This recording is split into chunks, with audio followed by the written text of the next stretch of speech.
let's go on to the next bit, and that is you wanted to talk about what is it? Two Kubrick movies. Yeah, so last week, this is stuff that I wanted to talk about last week that I really got into. Um, Yeah, I remembered in so the chat. yeah, I've been talking about this. I've been talking about both of these movies for 2 straight weeks. But the Andy and I both watch a guy by the name of Owen Benjamin. Maybe some of you who watch this show maybe watch him too. But he had a thing talking about some of the Kubrick films, and The Shining, and he was talking about The Shining and Eyes Wide Shut, two Stanley Kubrick films that we haven't talked about on this podcast before. And I was like, well, it was kind of like he had some interesting theories on about those movies and about Kubrick.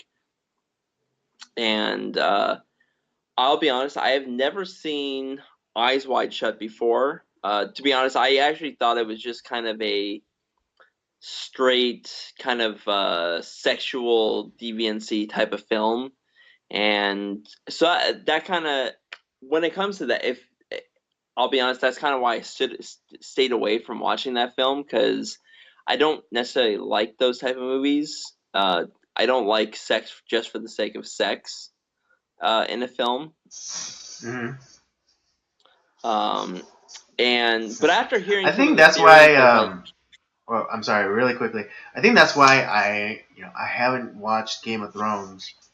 It's because I know that there's like all this sex, and I know like people tell me that it's a really good story and about power and power acquisition and all that kind of stuff. But I don't know. here's why here's why I oppose you on that, because it's not sex for the sake of just sex in ways, Okay. because it is part of the storyline. It makes sense to the story, and it's an integral part of the story, and it creates a bigger picture and challenge for all the characters. So that's what I'll say, because I don't want to give anything away, Hmm. but when you watch it, you'll see what the hell I'm talking about. Okay. I mean, if I watch And it. it's not like where let me, and I'll say this, it's not like, oh, I'm gonna get aroused by watching these like sex scenes, because it's not really arousing. It is, in some ways it is kind of horrific, Right, because like but there's a at the lot of like same there's time, almost it's almost like rape. Or a lot of like a lot of like right, the sex scenes are really rape scenes. right, but those scenes do play an integral part in the story. So it's not just like for the sake. It's not because, oh, it's on HBO, let's show boobs and sex. It really is not the case. Okay. All right. Well, I'll take your word for it. But I'm sorry. Yeah. Continue. Yeah. Yeah. But anyways, so that's kind of why I stayed away from Eyes Wide Shut for a long time, and I just thought it was like, oh, it's about like marital infidelity and just fucking and stuff like that. But after watching the one of Owen Benjamin's live streams, I decided to say, all right, well, let me watch this, and let me see like if what he's talking about is kind of the case of the movie. And so on Easter, and it had already been kind of a long, it was in the middle of that like really long week for me. And so I was like, well, I have some time. Let me watch Eyes Wide Shut, which is kind of a long movie, by the way. It's like 3 hours, almost 3 hours. Wow. It's almost a lot. Um, It's like the same length as Avengers. yeah. So I started watching that. I was like, and I literally, I was, I could not, I was laying down, and about like 20 minutes in, I was on the edge of my seat, like, with the movie. It was so it was not what I expected, and I'll be honest, like, and it has now become one of my top favorite movies. Hmm. It is one of the most intense films I have ever seen in my life. Really? Um, yeah, for one, the infidelity aspect. There's really no infidelity that is shown on screen per se, Hmm. but it does raise the question of what is cheating in a sense. And you kind of and the other thing that's you kind of go through is you're put in the seat of Tom Cruise's character, Dr. Hartford, and you don't just follow Dr. Hartford, you become him. Stanley Kubrick puts you in his role in a Oh, okay. So sense. it's almost like POV. Yeah, exactly. You become him in the film. Hmm. And all that like and Dr. Hartford is not a necessarily a moral character in a sense. Like I wouldn't necessarily call him a good guy, but you understand why he kind of goes down the road that he goes down. And the other aspect of the film, and Owen Benjamin talks about how he believes that Stanley Kubrick was killed for making this film, in the fact that he in the process of Dr. Hartford's journey, he stumbles upon a secret society of like this sex cult, um, that he stumbles down, and it is one of the most terrifying. Like when he first gets there, it's very terrifying. He gets discovered, and then this secret society that it's like he is saved by one of the people in the cult, and but from that point on, his life and the life of his family is in danger, but yet at the same time, like, he's still like trying to find out about like what the hell happened. And from that journey, he realizes how everyone that he has known and is connected with has either been affected by or is part of that cult. And this kind of idea of these secret societies and um, cults that are within society that are around. It's kind of a horrifying thought, and I'm a it's and there's potentially missing footage from the film that was taken out, and I can see where there's definitely parts in the movie where it does feel like there's certain points missing, because the ending is lacking just a little something. But man, it is. I have not felt this affected by a movie in a long time. I'll say that. Mm. Yeah, no, Just where I it's mean, I like remember. Yeah, I remember that. I remember that live stream from Owen Benjamin, and he doesn't necessarily uh, hold Kubrick in in high esteem, but he feels that he made this movie,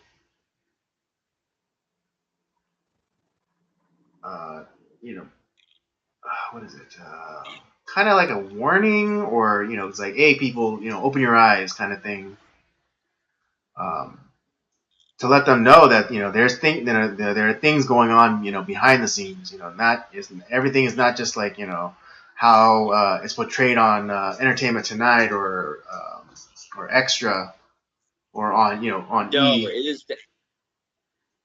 I'll be honest. I was completely surprised by the direction that movie went, because it kind of starts off with the relationship with Dr. Harford and his wife Alice, Mm-hmm. and there's definitely that aspect of it. But then it goes down this different direction. But then you see how that different direction is actually very connected with everything else, and it's like, whoa! It's a thriller. It keeps you on like the edge of your seat. It's a very chilling movie. Yeah, I'll have to give it a. I'll have to give it a really good watch. Uh, Yeah, because I actually that night I didn't sleep. That's how this movie wow. affected me. I didn't sleep, and I ended up like watching a bunch of other like kind of videos on fan theories and stuff about it, just because it affected me that much. Mm-hmm. Wow. Okay. And I will have to say it is definitely one of my favorite. I would actually say now it's probably my favorite Kubrick film, Mm-hmm. and it's definitely in my top 5 favorite films of all time. Wow. That's how much this movie affected me. I haven't been this affected by a movie in a long time. Hmm.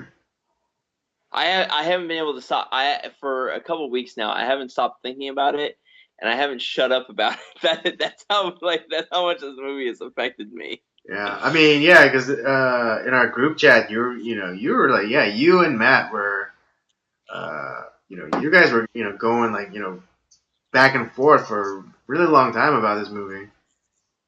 Yeah, I haven't shut up about it for about 2 weeks. I've been telling you, like, dude, you gotta watch this film. Like, this is telling us something. This movie is definitely telling us something, and it brings up like a lot of the issues that like or the themes that are what we see on like Entertainment Tonight, like the whole idea of relationships and what is cheating and all that stuff. Hmm. That's definitely there. Like I'm not, and it's not like they're lying to us, and that's not an aspect of the film. Um, because Well, what about like that's definitely the whole like arranged kind of relationship? I forget. Was there an element of that in Eyes Wide Shut? like Because it's. arranged a relationship. I'm sorry. Well, definitely with the sex cult that Right.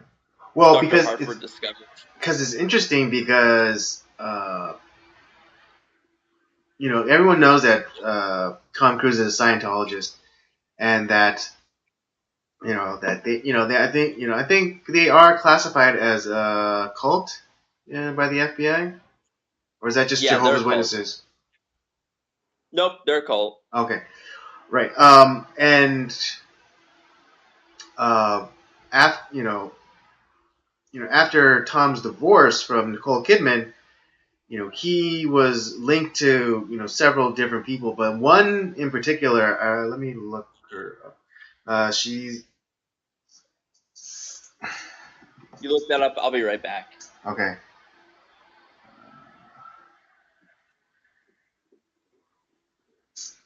Let me see. Oh, I'm sorry. I'm sorry, folks. Uh, what was it? Tom Cruise was linked to a woman.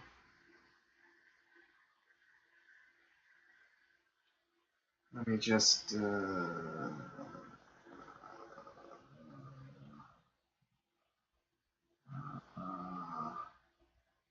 well, basically, it was rumored that the Church of Scientology had set up for Tom Cruise to be with this woman, and it kind of goes into.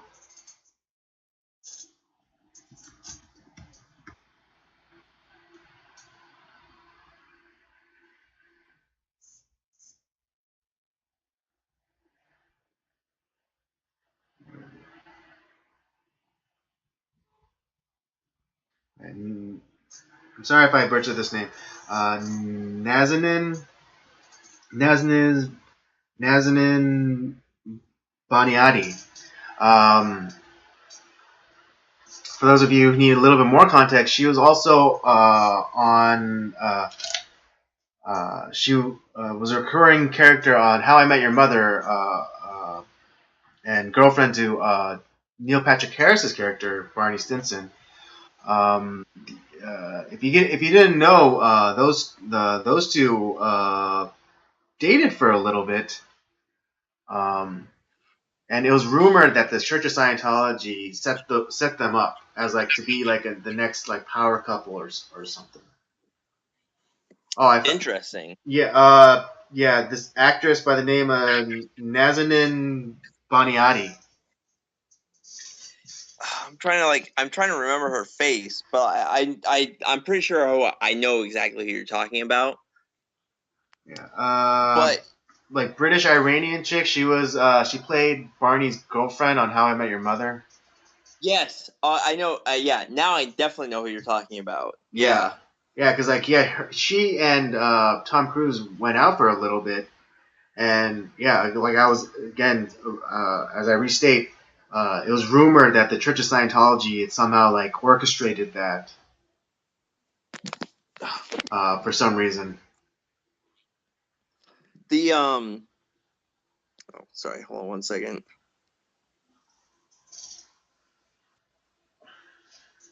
There we go. Sorry about that.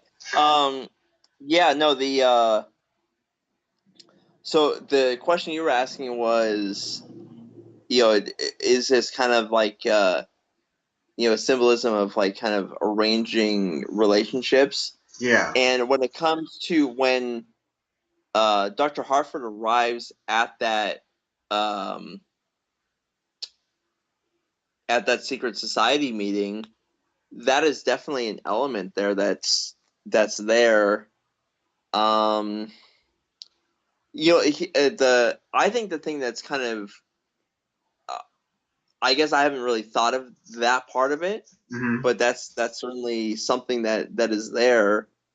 The one thing that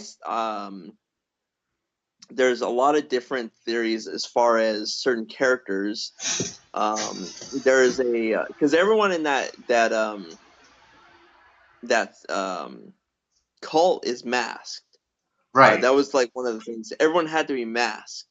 Mm-hmm. Even like the security guards were masked and stuff. So when there's the character, the leader, or at least the guy that's Yeah, running kind the of like the high ceremony. priest character. Right, he's called Red Cloak, Mm-hmm. um, and he's the one that's giving the women off to all the other people. Mm-hmm. And we're not really sure in some cases, like is someone like a man or a woman? Because there's some cases where like it's very ambiguous in Mm-hmm. some cases. But the Red Cloak is the one that's running this thing, and there's a lot of ideas of who Red Cloak was in the film. Um, some of the things that Dr. Hartford wife describes, like from her dreams or fantasies that she was having, Mm-hmm. are like some people, and we're not obviously like there's missing footage in the film. There's some that believe that she was actually one of the women that was in the this cult, and Right. Kind of like yeah, everything led the to kind of the her. offerings or like the temple prostitutes, quote unquote. Right, exactly. Well, because there's a scene right at the very beginning of the film that is very uncomfortable, Mm-hmm. where they go to this party, and um, it was a friend or a client of Dr. Harford's that they go to, and he has to go, and he's kind of schmoozing with some of the other people, and he's like, "Oh, I'll be back in a second. Just I'll meet you at the bar." And so his wife and this Hungarian guy are dancing and kind of very, very provocatively in a way.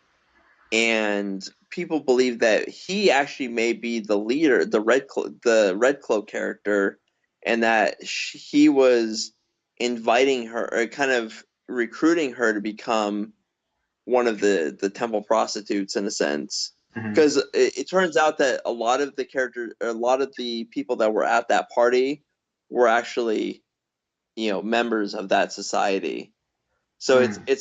it's just fuck, man. There's so many different directions with that film too, and they're all like they could all be right. That's the thing. It just is one of those films that like it's such a good movie and it's so horrifying at the same time. I like I said, I've never been affected by a movie like this in such a long time. Hmm. Like yeah, I mean like the movies like Gosnell or Unplanned, like they were very impactful, and they hurt in a different way. But man, this is one of those things that it's revealing a truth um, in the world around us that people don't see. Well, could you? Mm, okay, this is just me shooting for the hip, from the hip, but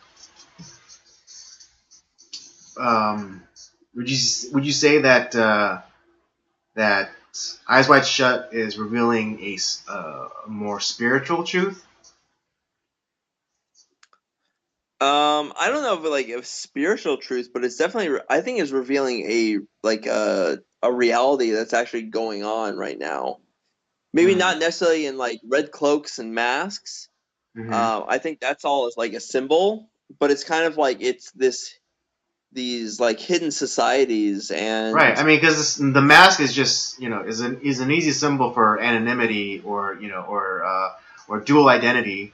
So like whatever your right, mask is, that is your in there in like when you're at like the meetings or whatever, that mask is your identity, and like so. right, and the fact that like you're even there means that like it makes you anonymous because Right, these and like when you're there, you're from what I remember, if I'm remembering correctly, everyone's like kind of wearing cloaks, and like everyone's wearing like black some sort of costume. cloaks, and so like that's another way of kind of like an erasure of your identity, or a concealment of or it's just concealment of your identity. So like when you're there, you're another identity. You're like the mask that you have. That's your identity. Right, and that well, and that there's a duality with like the party that you see uh Dr. Harford at the very beginning, Hmm. where everyone's like, it's they're dressed up nice, like their faces are revealed, but they're acting all very kind, all that stuff. That's actually the real mask. But when Right, they right. go That's what I to was. this, Yeah, that's what I was just about to but get they're to. but these same people are at this party, or at this secret area, and well, they're cloaked and masked, but that's their real identity. Like Right, right, right, right, right. Yeah, it's the public face, the one that everyone gets to see. That's the mask. But the true right, self is only revealed once the mask is put on. exactly, and it's fuck, man, it's horrifying. Yeah, I mean, I like you know. Let's just go with the premise that this movie is depicting something true. So like the George Clooney mask that we all get to see, that's not who he really is. He's somebody else, or the Julia Roberts, or you name him. That's Yeah, it's any like famous person, maybe even politicians, like the Nancy Pelosi, like the face that we get to see, that's just a mask for who she might really be in like the secret society. right, and we've known about like some of these like secret islands, like these secret sex islands that some of these people go to with Hmm. whether they're fucking kids or like just random women and stuff like that. We kind of know that those places exist. Hmm. The the a lot more truth is coming out about a lot of this stuff. Yeah, And like this Jeffrey is Epstein, he was like his like Nate, like like he was recently indicted or arrested or something, and I'm sure not a lot of people know who he is, or like why, or some of his more notable associations.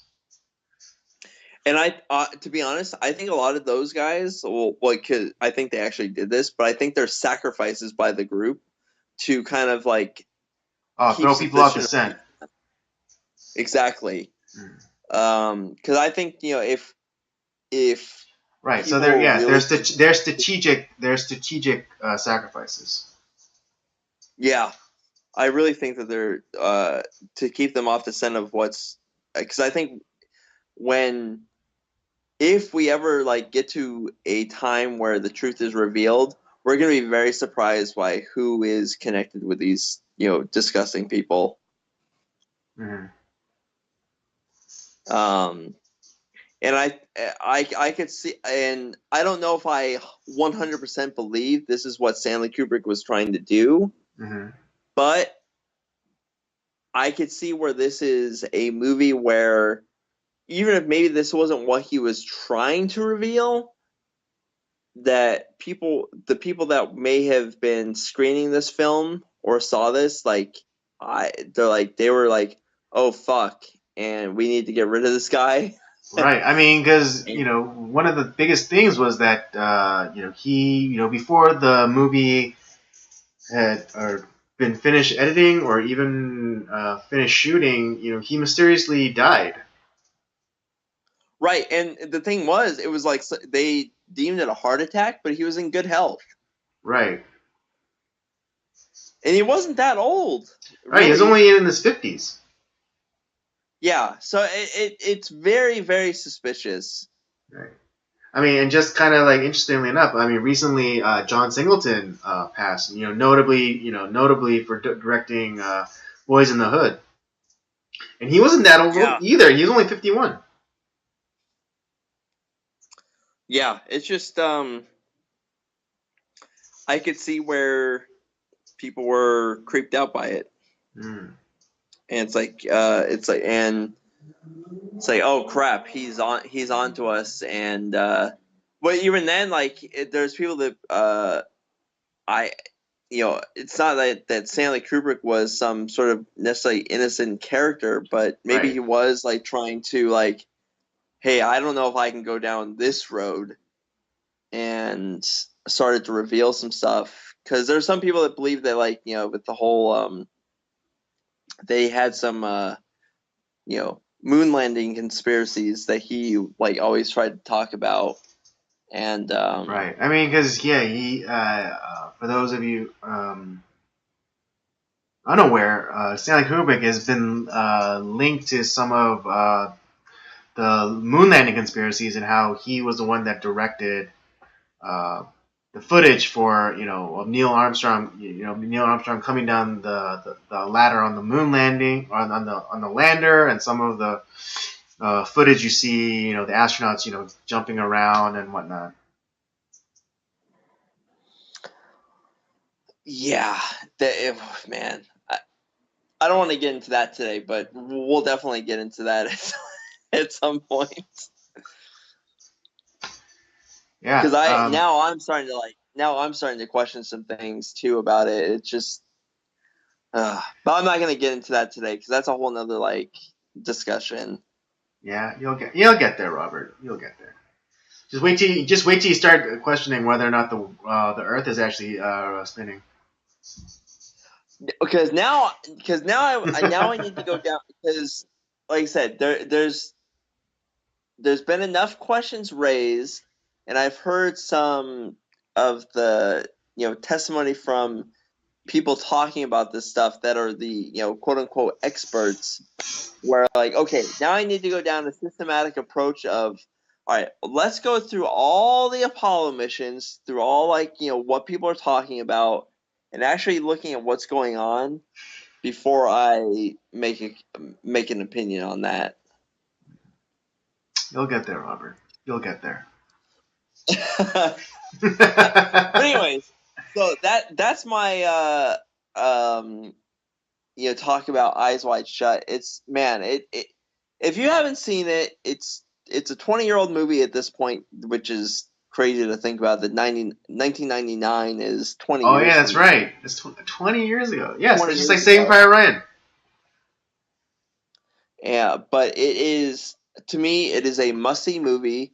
I actually think it's Kubrick's best film, and Better than I've Spartacus. never had a movie.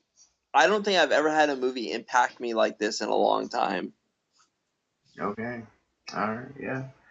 You can't get a better endorsement than that. This movie keeps him up at night. It literally kept me up all night because I went down the whole like road of looking at all the different theories on the film, and like I'm still looking up stuff on the film right today, and this is 2 weeks ago. Right. Yeah. Well, yeah. This. Yeah. Maybe this might lead you down to Bohemian Grove. Maybe Yeah, 'cause that's a really freaking weird thing. Bohemian Grove. Yeah, it's the one that Alex Jones went and like successfully recorded like their big owl burning ceremony. Ow! Not like a real. It's like yeah, it's like this spot. I forget where, like somewhere on the East Coast.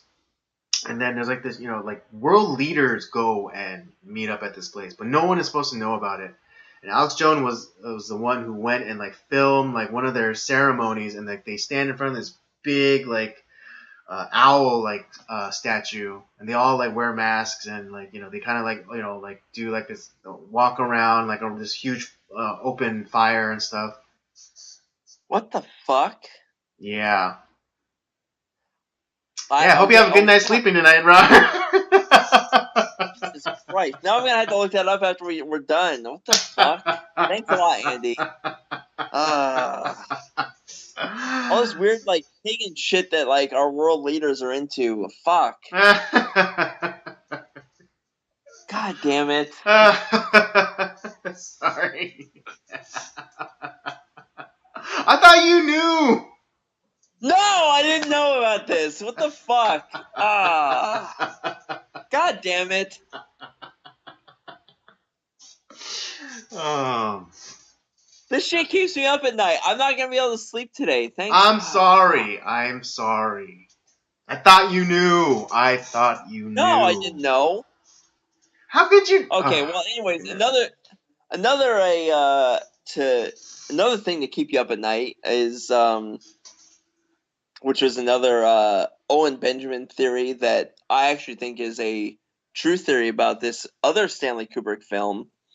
Everyone knows everyone knows The Shining, which is a was Stanley Kubrick's adaptation of the Stephen King novel, which is the movie is very different from the book. They're to be honest, they're two different stories, um, and there's a lot of questions as to what exactly The Shining is talking about. And you look on YouTube, you look at all the different fan theories. There's lots of theories out there about what's going on. And to be honest, I think there's definitely a place for all of those theories. Maybe they're all true. Who knows? But Stanley Kubrick is definitely a guy who uses a lot of symbolism. And in this particular film, there is a fan theory where the reason that Jack Torrance goes crazy is because he is guilt-ridden over the fact that he molested his son. And there's a lot of there's one scene in particular that has questioned a lot of fans as to what the fuck is happening here, for one. And there's it's the scene where um, uh, what the hell is Shelley Duvall's character? What's her first name? Mrs. Torrance, but I always forget her first name. Want me to look it up real Was it fast? Wendy? Yeah, it's Wendy, right? 1 second.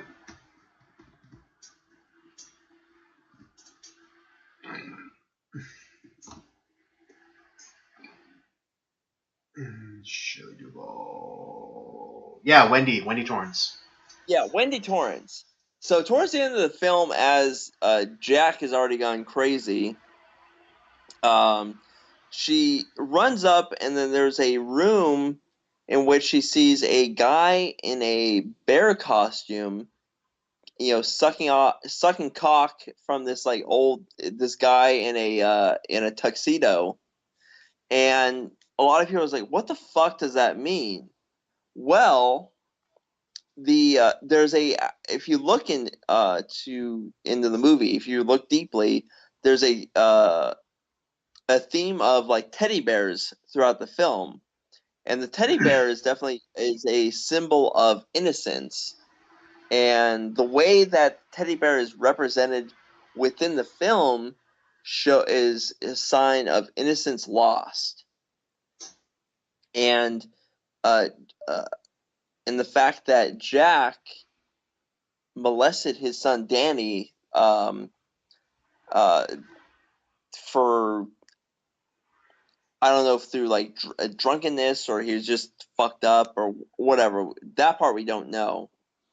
Um, but at the very beginning of the film, uh, there Danny kind of goes into this weird trance and kind of sees all the fucked up scenes from the hotel that they're all going to be moving to.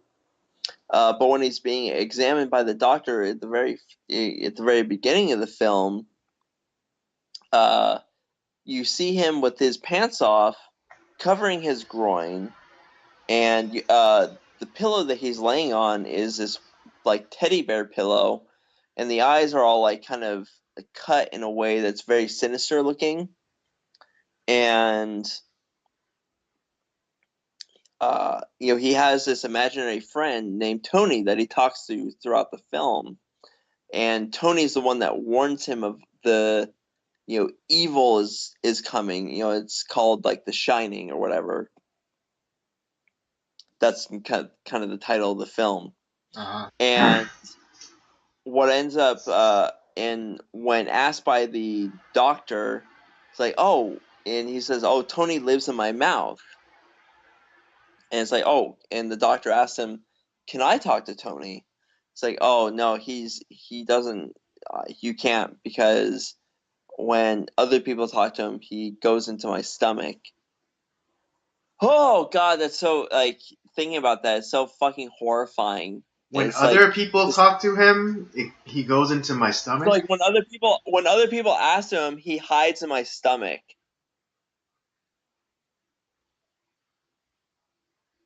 Oh, He says that at jeez. Danny says that at the beginning of the film. That's a line from the movie,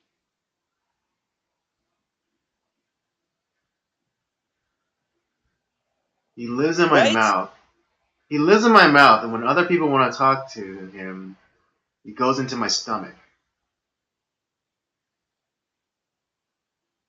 So the theory is that Jack Torrance, you know, forced sodomy on his kid.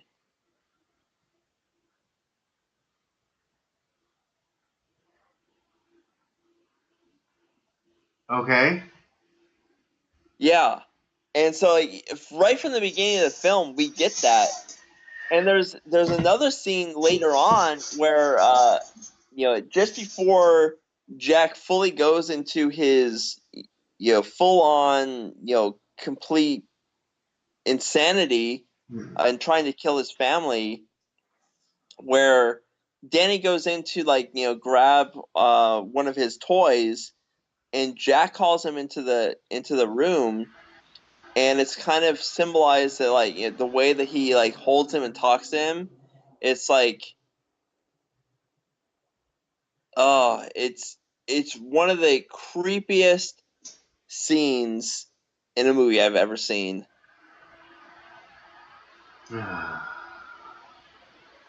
God, it's just like thinking about it right now, like it's fuck, man. It's You know, I'd like to have one stream that's happy. You know, and that that one that doesn't depress the fuck out of me, or two enrage me. You know, why can't we do the light stuff?